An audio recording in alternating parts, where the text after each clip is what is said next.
Could you explain what those are? These are two small glassine envelopes that were in the container.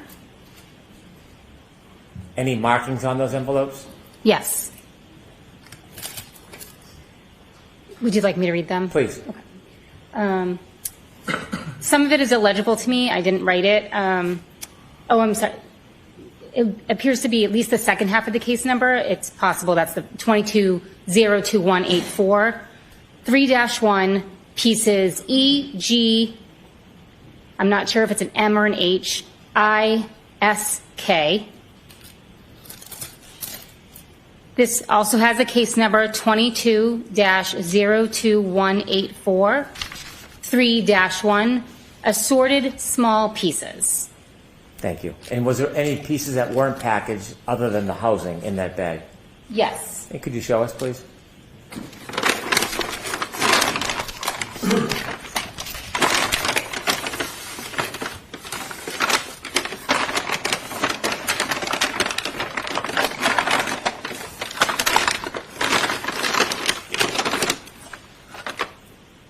This item was also located in the bag.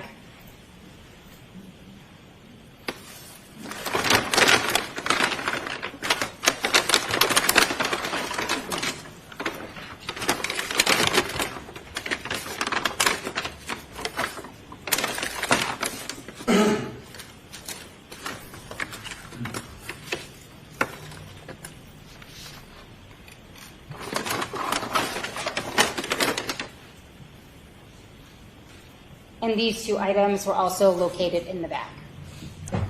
Thank you very much.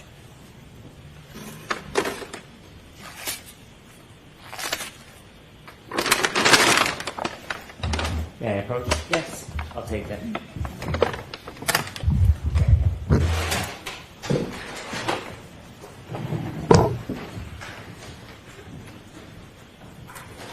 Thank you.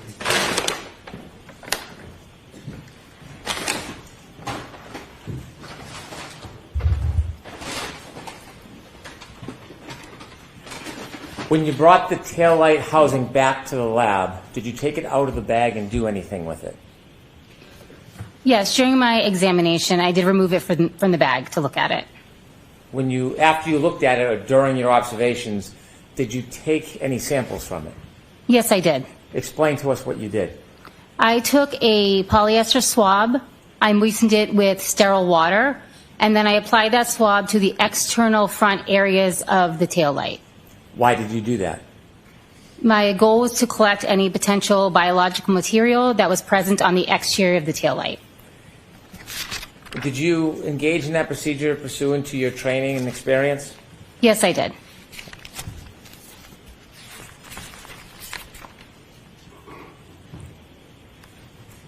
If we could have former P-187 back on the screen, which is now an exhibit.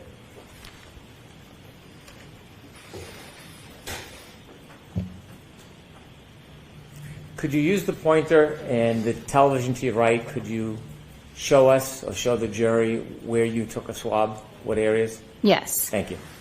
So I took my collection from this upper right-hand corner, the red apparent plastic, as well from this area down here, another piece of red plastic, and then these clear apparent plastic here on the front of the taillight housing.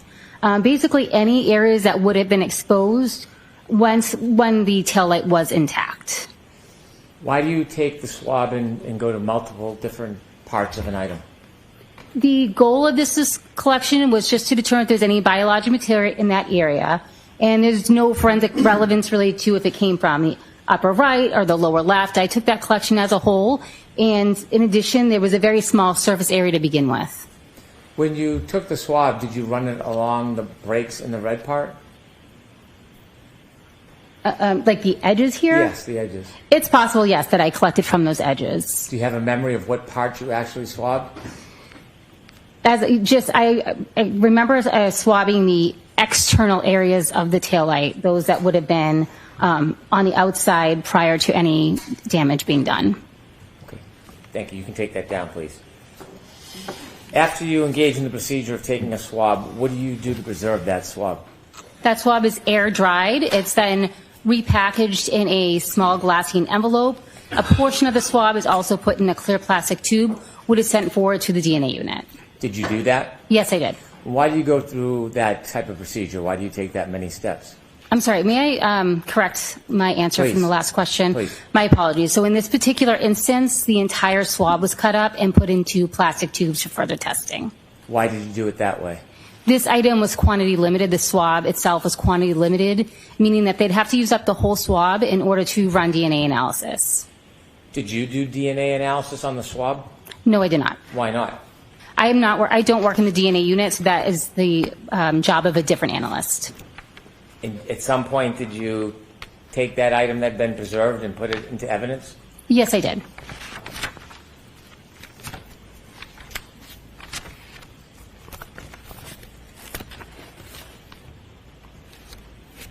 Were you shown a bag full of red plastic cups with an item in it when you were at the Canton Police Department? Yes, I was. Could we have Exhibit 56, please?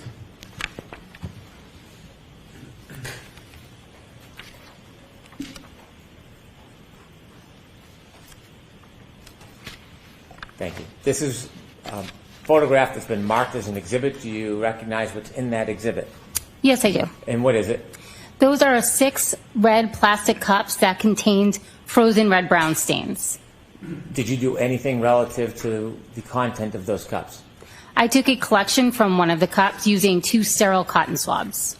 Can you just briefly explain what that process entails? Yes. I allowed the frozen red-brown stains to thaw. I applied sterile water to 2 cotton swabs, and then I applied it to one of the red-brown stained cups to collect the material from inside. How do you preserve and maintain the integrity of whatever sample you collect? That sample is then entered into a glassine envelope, a larger manila envelope. It is then sealed with my initials and date. It is given an independent item number and stored within the proper unit within the lab. You take that down. Thank you. At some point, did you look at clothing? Yes, I did. Where did you look at clothing? I examined the clothing from this case at the Massachusetts State Police Crime Laboratory. Was the items brought to the crime laboratory? Yes, they were. Did you have a chance to unpackage them? Yes, I did. When you received them, how were they stored? They were stored in brown paper bags and potentially boxes. I don't remember off the top of my head. And did you look at a number of different items of clothing? Yes, I did. Is that one of the photographs you just recognized? Yes, it is. And could you explain to us what you see? This is the exterior front of the gray sweatshirt. There is linear damage between the top and bottom of the sweatshirt, as well as linear damage across each sleeve of the sweatshirt. Do you see the cut down the front of that sweatshirt? Yes. Did you distinguish that cut as any different than the damage on the arm? I did not do any damage analysis on that particular area of damage. Why not? Typically in these type of events, you'll see those types of damage associated with clothing being removed from emergency medical technicians, so they're not forensically relevant. Thank you. If we could turn now to former P-194.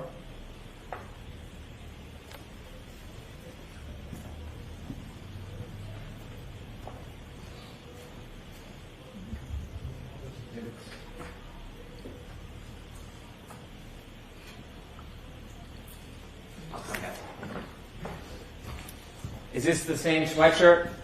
Yes, it is. And there's a little bit difference. There's markings or tabs on it? Yes, that's correct. What are you doing there? I put tabs on each of the areas of damage on the sleeve and 2 on the chest that I was going to examine further. When you put the tabs on, do you write a report or mark it in any way to memorialize it in case the tabs fall off? Yes, in this case, they were marked tabs 1 through 9. Those are not permanent on the sweatshirt. They're actually just pieces of filter paper that I used to mark it. Could we, Ms. Gilman, zoom in on that right arm, please? Thank you, sir. Thank you very much. What is written on those tabs? Each tab has a number on it that corresponds with an area of damage that I examined. And when you write a report, when you memorialize it, is that to keep an accounting of each? Yes, that's correct. If we could turn now to former P-196, which is 147C. What does that depict, ma'am? That is a close-up of the area of damage 1 that I did further examination on. Could we zoom in a little bit on the circle part? Is that a fair and accurate depiction of what it looked like when you examined it? Yes, it is. And finally, if we could have P197, which is Exhibit 147D. What are you doing there? That's a close-up photo of that same area of damage 1 with a scale included. We just saw a close-up of one of the holes that was marked number 1. Did you do the same analysis for each and every one of those areas that you marked? Yes, I did. And did you look close up at each and every one of them and measure each and every one of them? Yes, I did. Are there photographs showing all of those different angles for each and every hole that you went through? Yes, I took numerous photographs of each area of damage. You could take that down, please. In addition to that sweatshirt, did you look at any other clothing items? Yes, I did. Court's permission, can I approach? Yes. Thank you.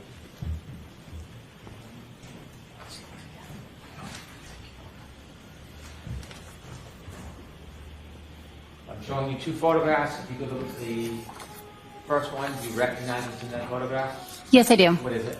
This is item 7-17. It's an orange T-shirt. Is it a fair? Should I write? Thank you. Is that a fair and accurate depiction of the T-shirt when you examined it? Yes, it is. And the second photograph, please, take a look. Yes. Do you recognize what's in that? Yes, I do. And what is it? This is the other side of the orange T-shirt. Is that a fair and accurate depiction of the T-shirt when you examined it? Yes, it is. All right, move these two photographs into evidence, please. No objection, Your Honor. All right, thank you.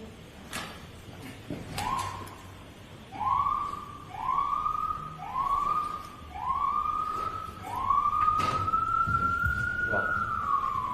Exhibits 148A and B. Thank you.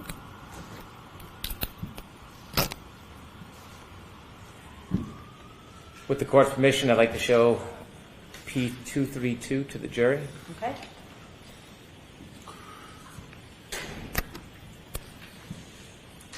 Could you tell us what you see? That is a photograph of item 7-17. Is the back of the orange T-shirt. Could we zoom a little in on the numbers on the bottom, Ms. Gilman? What's that on the bottom? That is the case number, the individual item number for that T-shirt, my initials, and the date that I examined it, or the date that I took the photo. So you had obtained this item on that date, or this is when you examined it and already had it? That is the date that I opened it up, examined it, and took the photo. And on the left, what's that ruler used for? That's a scale just to show the size of the item. Could we zoom back out and get a full look at that? Thank you. If you could turn next to P233, Ms. Gilman.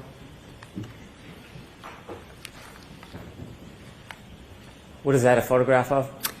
That is a photograph of the front of the orange T-shirt, item 7-17. Ms. Gilman, can we first see the bottom left-hand corner zoomed in a little bit? Thank you. Why did you place a marker there? I used markers on this item to note areas of staining that I was going to do further analysis on. Did you do further analysis of that stain area? Yes, I did. And how did you do that? Any different than the swab you talked about before? This I screened for blood, and I'd have to check my notes for any further testing I did on it. When you screened it for blood, was it a positive or negative result? That was positive. Do you know if you did anything further with it?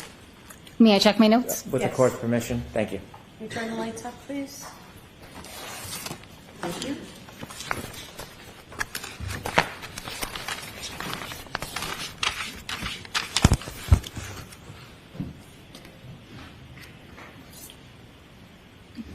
Please.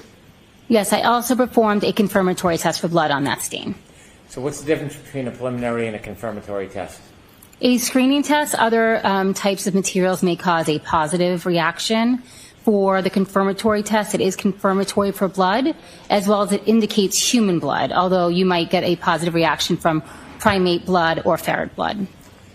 Could we now turn to the top right and zoom in, if you would? We see 3 tabs there. What are you looking for in those areas? Those are 3 additional red-brown stains that I performed further testing on. And do you have the results of that testing? So I performed a screening test on each of those tests, and each of those screening tests was positive. I performed a confirmatory test on stains A and C, which were also positive. I did not perform that test on stain B due to its small size. If you could zoom out just a little bit, please. Similar to the sweatshirt, there's long cuts through the front of that T-shirt. Is your analysis and opinion any different than the similar cuts that you saw on the sweatshirt? Yes, I did not perform any additional analysis on those area of damage due to the fact that they're most likely attributed to the emergency medical technicians or medical personnel removing that item of clothing. Thank you. You could take that down, please, Ms. Gilman. And for the final piece of clothing, did you have a chance to look at pants? I did look at a pair of jeans, yes. May I approach, Your Honor? Yes.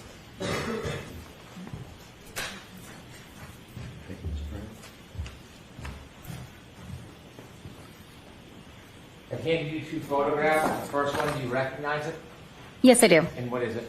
This is a photograph of the front of the pair of jeans, item 7-1. Could you look at the second photograph, please? Do you recognize what's in that? Yes, I do. What is it? This is a photograph of the back of the pair of jeans, item 7-1. Do both of those photographs fairly depict what you saw when you examined the clothing? Yes, I do. I'd move these 2 into evidence, please. No objection, Your Honor. Okay. Thank you. Exhibits 149A and B.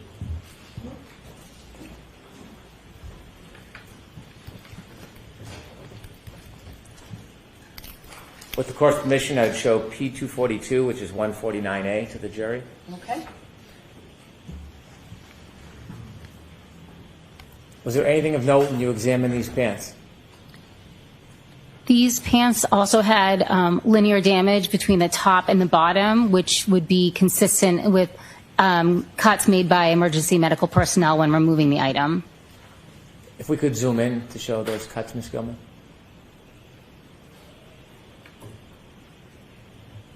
And could we scroll down, please? Thank you. If we could next show P243, which is 149B. Could you zoom in on the top part of those pants, please? Do you make any observations or notes about the pants? May I look at my notes, please? With the court's permission, please. Thank you.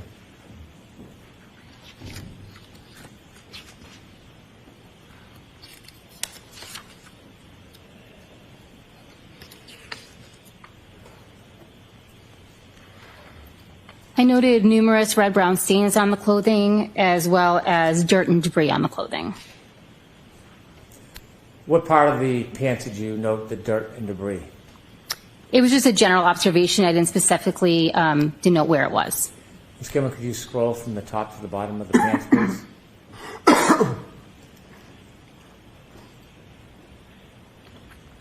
Thank you. You can take that down, please.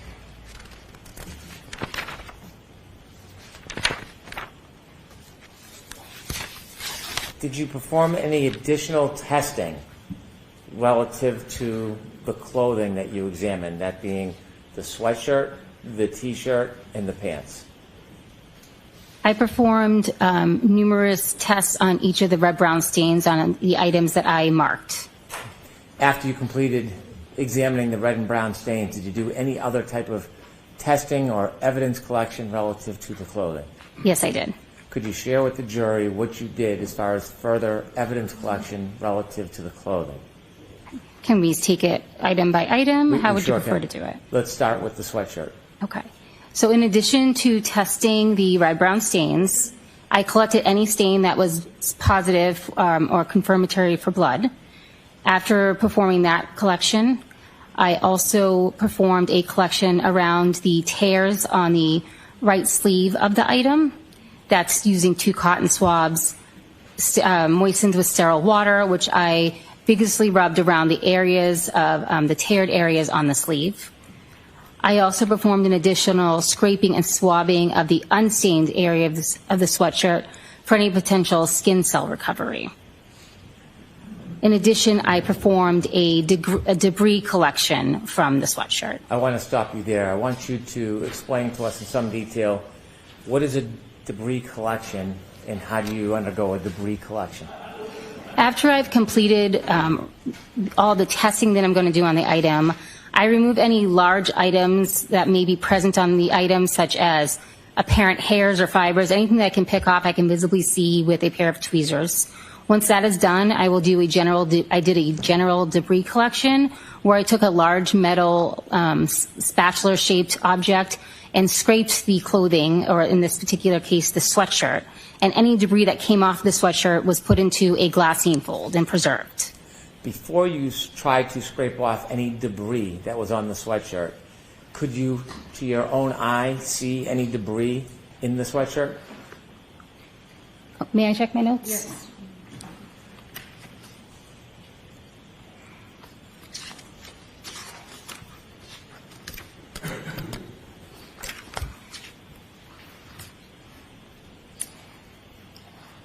In this particular case, I did pick off a couple of pieces of what I termed black debris. I made no additional analysis of that item.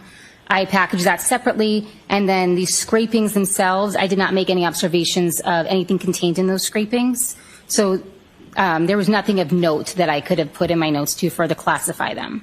When you do the scraping, is there a table or a desk that you would see small pieces or difficult pieces? How do you contain what you're scraping from an item? I lay out a piece of glassine paper, which is approximately 6 inches by 6 inches, and I scrape the debris into that glassine, and then I fold it up and put it in an additional envelope to prevent anything from falling out. So if there's any debris, you would fold it in the glassine and then put that in a separate envelope? Yes, that's correct. And did you continue to study and scrape the other pieces of clothing?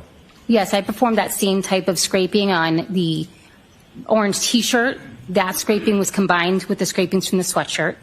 I performed the same scraping on the jeans as well as the boxer shorts. In that scraping process, did you acquire debris?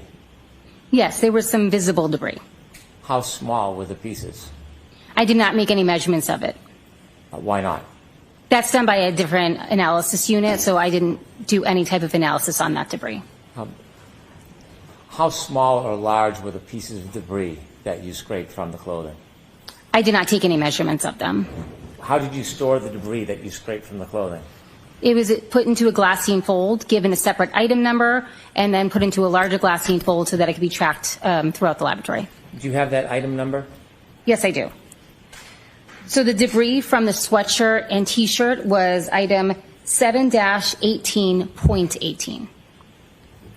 I'm going to ask you one more time for that number. 7-18.18. And that's the debris that you scraped from the shirt and the sweatshirt. Correct. Did you do any debris scrapings from the pants? Yes, I did. Was any debris produced from the pants? Yes. Was it similarly packaged? Yes, that's correct. Was there a different item number given for the pants? Yes. And what was that item number? May I check my notes? Yes. Thank you.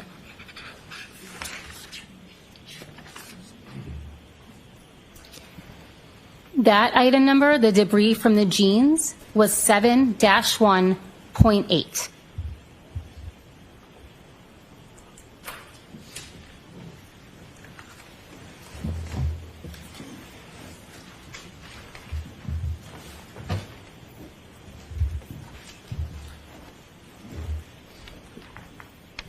Those two items, the debris that you acquired from those clothing items, did you send them anywhere?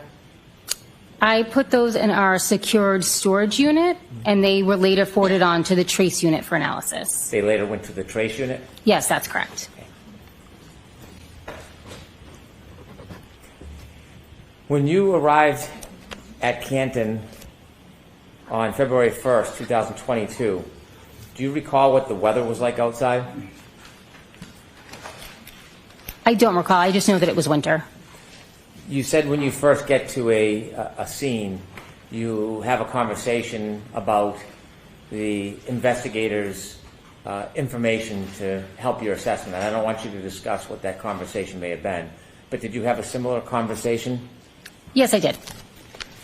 when you're looking at an item that's been stored, like in this case, a car, does the weather conditions, ice, cold, snow, ever preserve or maintain evidence on an item longer than it otherwise would stay? I'm sorry, can you ask that one more time, please? Does ice or snow or the weather ever maintain evidence longer than otherwise would stay? I don't have any data or information to that. Have you ever had an opportunity to view videos of the Lexus when it was first stored and the condition of snow and ice on it and the thawing process of that? I don't believe that's the part of the video I saw, no. You saw a video after the snow had already melted? I don't know if the snow had melted. When I saw the vehicle, it did not have snow on it. Okay. Thank you. I have no further questions. Okay.